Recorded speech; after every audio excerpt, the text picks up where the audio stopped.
श्री कृष्ण की 8 प्रमुख पत्नियां हैं जिन्हें अष्टभार्या कहा जाता है। बाकी 16,100 पत्नियां कैसे हुई, इसकी कहानी की शुरुआत होती है भगवान विष्णु के अवतार भगवान वराह और भूदेवी के पुत्र भौमासुर, जिसे नरकासुर के नाम से भी जाना जाता है। भगवान वराह और भूदेवी के पुत्र होने के कारण वो अपने जन्म से ही बहुत शक्तिशाली और साहसी था। नरकासुर को वरदान प्राप्त था कि उसकी माता के अतिरिक्त उसे कोई नहीं मार सकता।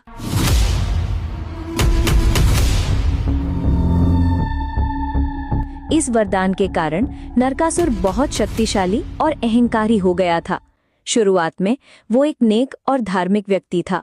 बाणासुर की संगति की वजह से वो बहुत क्रूर और अहंकारी हो गया था। उसने देवलोक पर आक्रमण कर दिया और इंद्र समेत सभी देवताओं को परास्त कर दिया था। उसने देवताओं की माता अदिति के कान के कुंडल भी छीन लिए थे, जो बहुत पवित्र माने जाते थे। उसने वरुण देव का राजछत्र भी छीन लिया था। उसने पृथ्वीलोक, स्वर्गलोक, नागलोक, पाताल लोक ऐसे अनेक लोकों पर हमला करके 16,100 राजकुमारियों को बंदी बना लिया था और जबरदस्ती उन्हें अपनी कैद में रखा था। जब तक 20,000 सुंदरियां जमा नहीं हो जाती तब तक मैं विवाह नहीं करूंगा। जब नरकासुर का अत्याचार बहुत बढ़ गया, तब सभी देवता और ऋषि मुनि भगवान श्री कृष्ण के पास मदद के लिए गए। श्री कृष्ण जब नरकासुर का अंत करने के लिए निकले, तब उनकी दूसरी पत्नी सत्यभामा भी श्री कृष्ण के साथ चली गई। नरकासुर और श्री कृष्ण के बीच भयंकर युद्ध हुआ।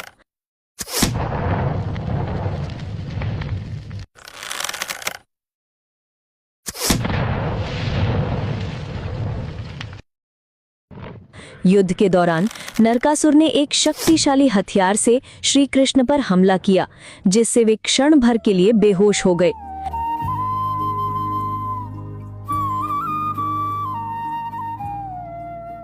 तब सत्यभामा ने धनुष उठाया और नरकासुर पर बाणों की वर्षा कर दी और नरकासुर का वध कर दिया।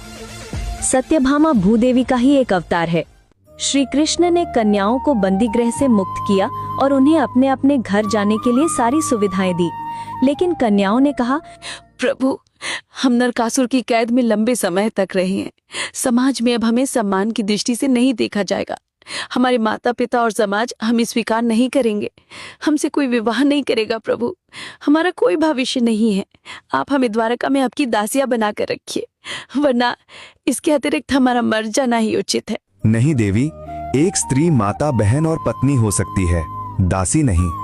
आप सभी अब मेरी शरण में हैं। समाज के डर से अपनी पहचान मत खोइए।